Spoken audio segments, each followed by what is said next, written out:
Thank you for having me. Life's a bit like a garden you plant. You nurture and you prune what doesn't serve you. This is Lucille, a 103 years old woman who has been called the happiest person in the world. At her age, she's still active, from podcasting to writing books. I recently had the chance to chat with Lucille and ask her a lot of questions about her secret to living a long, healthy, and happy life. Today, I'm sharing some of the valuable lessons she's learned that can help us live more meaningful lives. Welcome, everyone. Today, I have the honor of speaking with Lucille, the world's happiest 103-year-old. Lucille is not only an author and podcaster, but she's also a beacon of inspiration for living a meaningful and joyful life. Lucille, you're 103 years young, and yet you're so full of energy and positivity. What's your secret? Thank you for joining us today, Lucille. Oh, Alex, there's no secret recipe. Thank you for having me. Life's a bit like a garden you plant. You nurture and you prune what doesn't serve you. The most important thing I've learned is to embrace what matters and let go of what doesn't. Honestly, it's awesome. Life is full of surprises. Things have happened that I never could have dreamed of. But, the most important moment of my life is this one right now. That's what keeps me going. Can you share what's helped you live such a long and fulfilling life? Certainly, first, never stop being curious. When I wake up, I ask myself, what's the world going to teach me today? That curiosity has kept me moving forward. Second, always have a purpose. Purpose is what gives us a reason to get up every day. It's simple, really. I focus on what brings joy and meaning. Each day is a gift, and I've learned to live it with purpose. For me, it's been my family, writing, now sharing my experiences. That's a beautiful mindset. What do you think has been the biggest contributor to your long, active, and healthy life? Letting go of what doesn't matter. My mother taught me this invaluable lesson. She called it craving. It means recognizing when something doesn't matter and just letting it go.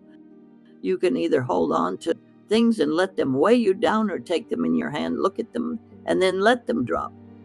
Life becomes so much lighter that way. When my husband passed away, I thought my world had ended. But a friend told me grief is a room with two doors. You can stay in it, or you can step through and carry your memories forward. I chose to walk through. Challenges teach us resilience, and resilience teaches us gratitude. That's incredible advice. But what about the things that do matter? What's the secret to holding on to those? It's about having something to reach for every single day. If you're reaching for life, life reaches back to you. It's when we stop reaching, stop striving, that we get stuck. And that's when life can lose its spark. So, having a purpose is key.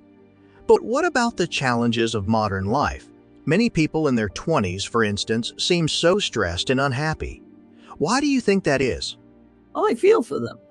Part of it is that older generations often present life as a burden. We talk about life being hard, something to get through, and that's what young people absorb. They see life as drudgery rather than an adventure. It's heartbreaking because life isn't something you just survive. It's something you live and grow through. And we, as the older generation, need to do a better job of showing that. Let's break them down.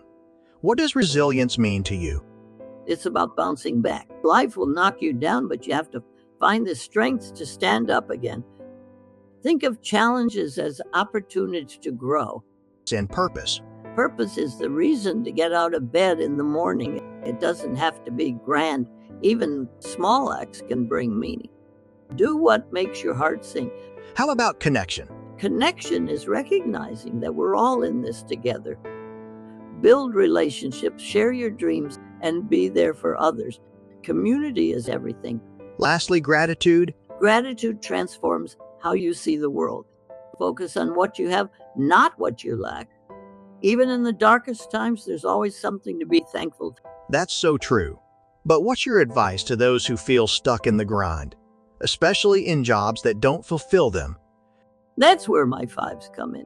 Let is not just about getting through it, but seeing it as a journey of growth. Life and love are inseparable. You can't have one without the other. That's what's crucial. Laughter with love brings happiness and joy. Without love, though, it can be cruel. Labor work is essential, but it must be driven by love. Labor without love is drudgery. Labor with love is bliss. It's what makes a singer sing or an artist paint. Listening with love creates understanding. Without love, it's just empty noise. You're never truly stuck, Alec. It's about shifting your mindset. Stop waiting for someone to pull you out. Instead, look for the first step you can take, no matter how small. And never underestimate the power of kindness. Giving or receiving, it can shift everything. I tell them to start small. Find one thing to appreciate, one step toward a goal, or one person to connect with. Life changes when you change how you approach it. Those are powerful principles. Can you share how you personally apply these L's in your daily life? Oh, absolutely. Take labor, for example. I'm 103, but I still write, do podcasts, and engage with my community. Why? Because it fills me with love and joy. It's not work to me, it's bliss and laughter. That's easy. I find humor in the little things. Even when I was young, living in the jungles of North India, the local kids would rub my arms, trying to get the white stuff off my skin. It was such an innocent, funny moment. Laughter like that connects us. What about listening? How do you practice that with love? Listening with love means being fully present. When someone speaks, I'm not just hearing words. I'm feeling their emotions and understanding their heart. It's about creating a space where people feel truly heard. That's beautiful, but not everyone has your mindset. What do you say to those who struggle to think positively, especially when life gets tough? I tell them to stop looking over their shoulder into the darkness of the past and start looking forward into the light. If you keep dwelling on what's behind you, you'll get a stiff neck, and that makes it awfully hard to see anything else. Life will always have challenges. When my husband asked for a divorce just as I was turning 70, I felt like my world had shattered. But I paused, took a deep breath, and told myself, I have to do something. That little spark of light, no matter how small, can guide you forward. That's such a profound story. What's your advice for someone who feels lost or purposeless? Find what you love and love it to pieces. It's that simple. Purpose isn't something external. It's within you. You just have to listen to your heart. And remember, you're not alone. Building a strong, supportive community can make all the difference. Speaking of community, you've mentioned its importance before. How has community played a role in your life? It's been everything. Community is what keeps us connected to the world and to ourselves.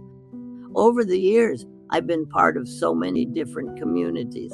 My family, my neighborhood, my readers and listeners. Each one has given me a sense of belonging and purpose. When you surround yourself with people who lift you up, you create a ripple effect of positivity that spreads far beyond what you can see. That's such a powerful message. What would you say to someone who feels isolated and unsure of how to build that kind of community? Start small. It could be as simple as smiling at someone, striking up a conversation, or joining a group that shares your interest. It doesn't have to be perfect or immediate. Just take the first step and the rest will follow. And don't be afraid to be vulnerable. When you open up, you give others permission to do the same. That's how real connections are made.